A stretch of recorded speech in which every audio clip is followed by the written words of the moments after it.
Les écoles chrétiennes sont en grève depuis le 1er septembre dernier pour leur droit à l'éducation. La nativité de la Vierge a été célébrée dans la basilique Sainte-Anne à Jérusalem. Les communautés catholiques d'expression hébraïque célèbrent leurs 60 ans de fondation, une mission et un défi de taille. Un projet de fouille au sanctuaire de Saint-Lazare à Béthanie a permis des découvertes archéologiques séculaires grâce à la participation de jeunes universitaires palestiniens.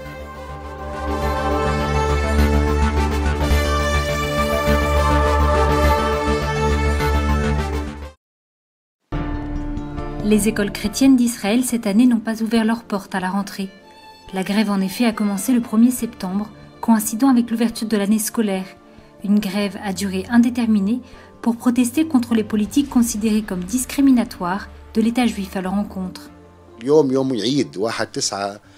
1er septembre est pour nous et pour toutes les écoles en Israël un jour de fête. J'ai toujours aimé la rentrée des classes primaires. La rentrée dans la classe est pleine d'émotions. Nous avons fait tous les préparatifs pour ce premier jour d'école. Mais malheureusement, nous avons dû les priver de rentrer et de célébrer cette journée importante. À l'origine de la manifestation, les contraintes budgétaires imposées par le gouvernement.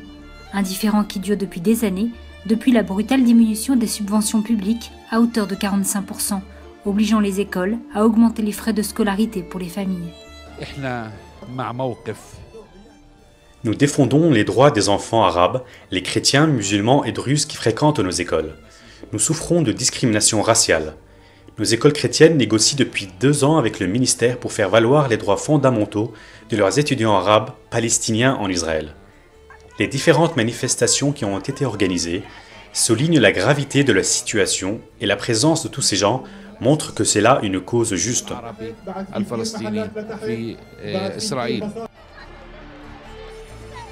Les écoles chrétiennes, qui bénéficient du statut de reconnu mais pas public, accueillent chaque année environ 33 000 étudiants répartis dans 47 établissements et s'occupent de l'éducation de la minorité arabe en Israël, chrétienne ou pas.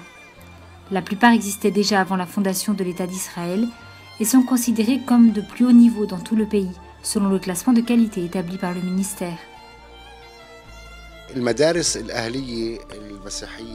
Les écoles privées chrétiennes ont un grand impact sur notre société et sur la société israélienne en général.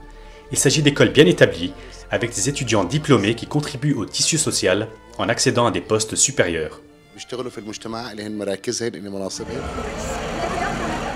Une série de manifestations pacifiques comme celle du 27 mai dernier ont eu lieu dans différentes parties du pays, de Nazareth à Haïfa en passant par Ramleh.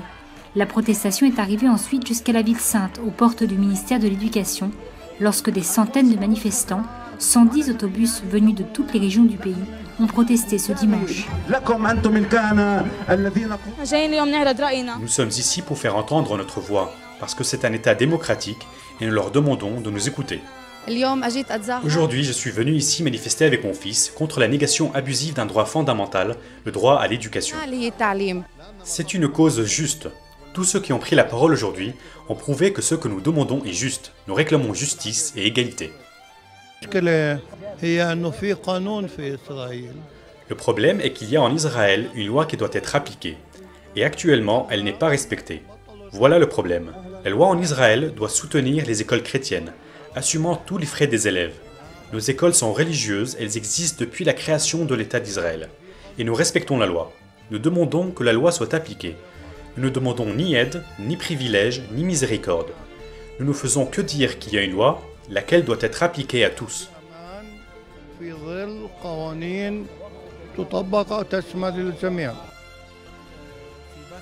Lors d'une conférence de presse qui s'est tenue le 9 septembre après-midi au Christian Media Center en présence des autorités ecclésiastiques et de nombreux journalistes locaux et étrangers, les représentants des écoles chrétiennes ont annoncé l'échec de la rencontre ayant eu lieu le matin de ce jour même, au bureau du Premier ministre israélien. Les propositions mises sur la table des négociations par l'État juif, consistant à dédommager les familles à hauteur de 5% et à donner aux écoles la possibilité de demander à ces dernières une plus importante contribution, raison qui a provoqué la grève, ont été...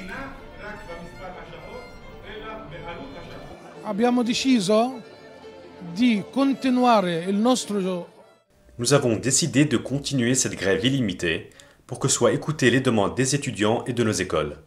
Ils ont des droits, leurs parents payent des impôts, ils ont le droit à une bonne éducation à l'école et nous continuerons à leur côté jusqu'à ce que leur soit concédé ce qu'ils demandent et afin que le ministère comprenne qu'il y a 33 000 étudiants qui ont besoin de rentrer à l'école après ces 9 jours de grève. Si realizzano le loro domande finché anche il Ministero capisce che questi sono 33.000 studenti che hanno bisogno di essere nelle scuole attualmente, dopo 9 giorni di sciopero. Il est très triste de voir que les négociations entre les écoles chrétiennes et les divers ministères des Finances, de l'Éducation et avec le bureau du Premier ministre ont échoué aujourd'hui.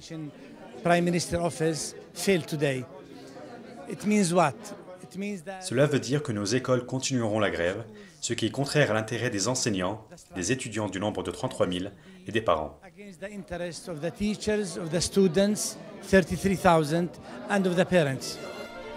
Une série de manifestations pacifiques est ainsi prévue pour sensibiliser au maximum l'opinion publique aux problèmes des écoles chrétiennes.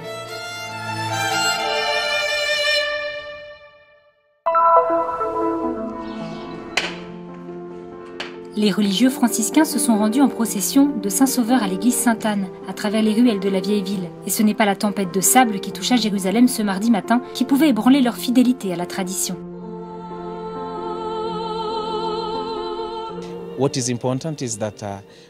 Il est important d'essayer d'apprendre de chaque situation auquel nous sommes confrontés. Nous sommes venus célébrer au lieu de naissance de Marie, notre mère, là où tout a commencé.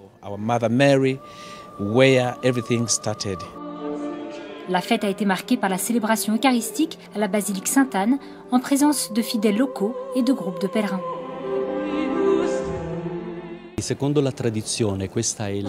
Selon la tradition, c'était ici la maison de Joachim et d'Anne. C'est la maison qui, à Jérusalem, appartenait à Joachim, un des prêtres du temple. Par conséquent, selon la tradition, c'est le lieu de naissance de Marie.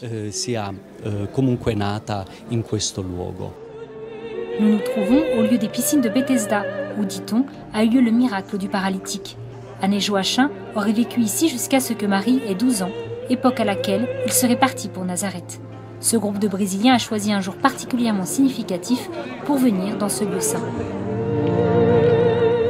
C'est un privilège, une bénédiction de Dieu pour tous ceux qui viennent ici. Comme tous les lieux saints de Terre Sainte, ce lieu nous transporte aux origines de notre foi, de nos ancêtres et de notre histoire. Cet endroit nous permet d'entrer plus profondément dans l'intimité de la famille de Jésus. L'endroit où Marie est née et où elle a fait ses premiers pas respire une enfance de tendresse. Il nous renvoie à l'enfance de la petite fille que Dieu a désignée pour former la Sainte Famille. Nous sommes super contents. Nous sommes venus avec notre fils de 14 mois, Alexandre. Cet enfant est une bénédiction pour notre famille et nous remercions Dieu de nous l'avoir accordé. Nous sommes très heureux de pouvoir vivre l'expérience de ce lieu saint, tous les trois.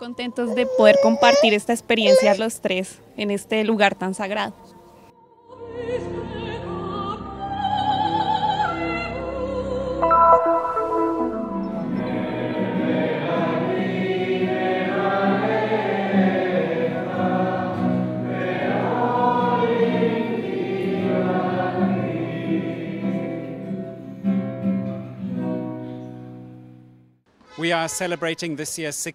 célébrons cette année les 60 ans de fondation de l'œuvre Saint-Jacques, qui a marqué la naissance de la communauté catholique d'expression hébraïque. En 1955, le patriarche Gori a promulgué les statuts de l'œuvre, statuant les objectifs de la communauté.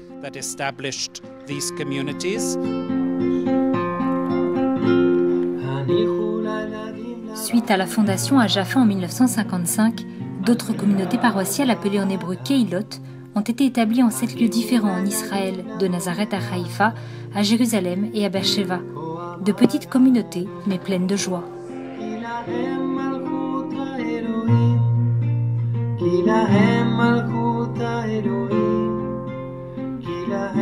Être des croyants en Jésus qui parlent l'hébreu, vivre au cœur de la société juive et de l'église locale, en étant une communauté ouverte et accueillante à tous, et transmettre la foi aux nouvelles générations.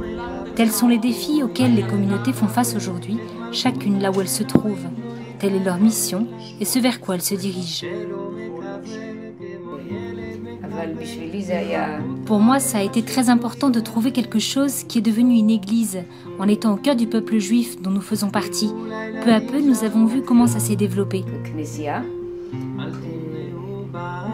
60 ans de bonheur, de souffrance, d'amour pour les autres et de partage. Une joie qui a dépassé les frontières du pays. Nous célébrons avec grande joie les dons que Dieu nous a donnés. Parmi ces dons, la bénédiction apostolique que le pape François nous a envoyée par une lettre, écrite par le cardinal Pietro Parolin, le secrétaire d'État, où le Saint-Pape nous félicite, où il dit qu'il prie avec nous et nous demande de continuer à développer notre mission, afin de devenir un instrument de paix et de dialogue dans la société où nous vivons. Pour cela, cette année sera vraiment une année de célébration. For peace and dialogue within the society in which we live, and so a real year of celebration.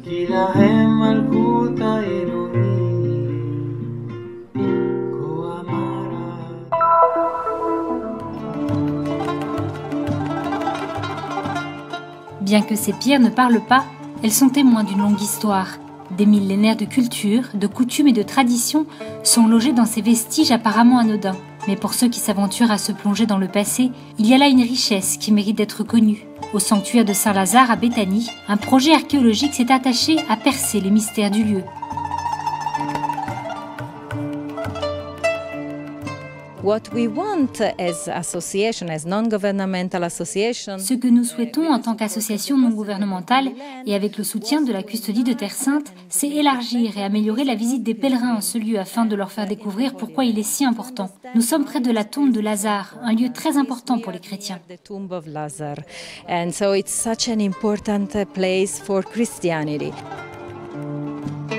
Une importante découverte a été faite dans la salle qui se trouve au-dessus du tombeau de Lazare. Selon les archéologues, ces vestiges pourraient être ceux d'une église qui daterait des années 1200. Mais pour en avoir le cœur net, ils doivent poursuivre les fouilles sur le lieu. We working stratigraphy in the soil. We found 3 era also. Nous poursuivons les recherches par l'étude stratigraphique du terrain, grâce à laquelle nous avons découvert des traces de différentes périodes, de l'époque croisée, ayoubide, mamelouk et l'Empire ottoman. Mais c'est très important de savoir où tout cela se trouve. Par exemple, nous avons découvert une tour, mais où se trouve-t-elle exactement? Nous n'avons trouvé qu'une partie seulement. Donc nous devons continuer à creuser pour découvrir tous les trésors que cache ce lieu. Les recherches sont effectuées dans le cadre d'un projet de collaboration entre la Custodie de Terre Sainte, l'université Al-Quds, l'association Protera Sancta et le centre de mosaïque de Jéricho. Selon le trésorier de la Custodie de Terre Sainte, ce projet contribue à enrichir la jeunesse locale. Ce qui est beau dans ce projet est que ce sont des jeunes Palestiniens qui mènent les fouilles. Ce sont eux qui travaillent ici. C'est vraiment quelque chose de nouveau, parce qu'il y a toujours une foule de gens venus de toutes les régions du monde, dans les lieux saints, tandis que les Palestiniens eux-mêmes ne les visitent pas. Je suis très heureux de voir la jeunesse locale participer à ce travail. Io veramente sono stato soddisfatto, sono stato contento a vedere i giovani palestinesi a fare questo lavoro. Ils reconnaissent quant à eux que cette opportunité pourrait bien être un tremplin pour leur future carrière.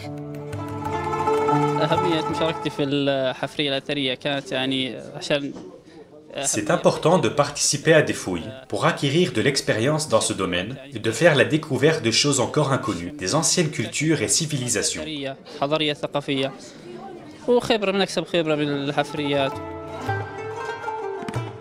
Un projet qui a vu la collaboration d'étudiants de l'université Al-Quds de Jérusalem. C'est ainsi que tout en découvrant l'histoire, chrétiens et musulmans construisent une harmonieuse coexistence. In this period in which En cette période où musulmans et chrétiens semblent être toujours en lutte, nous souhaitons faire passer le message que ce n'est pas vrai partout. Dans de nombreux cas, chrétiens et musulmans vivent ensemble, en partageant le même patrimoine culturel, la même vie, et en s'aimant les uns les autres.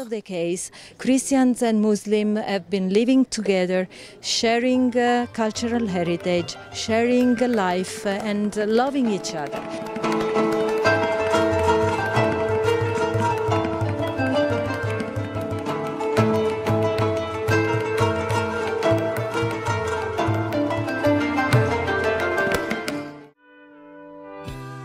Le Terra Santa News est une production du Christian Media Center situé à Jérusalem, en Terre Sainte. Pour plus d'informations à propos du Terra Santa News et du Christian Media Center, vous pouvez consulter notre site web en bas de cet écran. Vous serez également en mesure de souscrire à notre newsletter, d'apprécier des vidéos en direct de la Terre Sainte, ainsi que de visiter nos pages Facebook et YouTube et nous suivre sur Twitter. Venez visiter le site du Terra Santa News.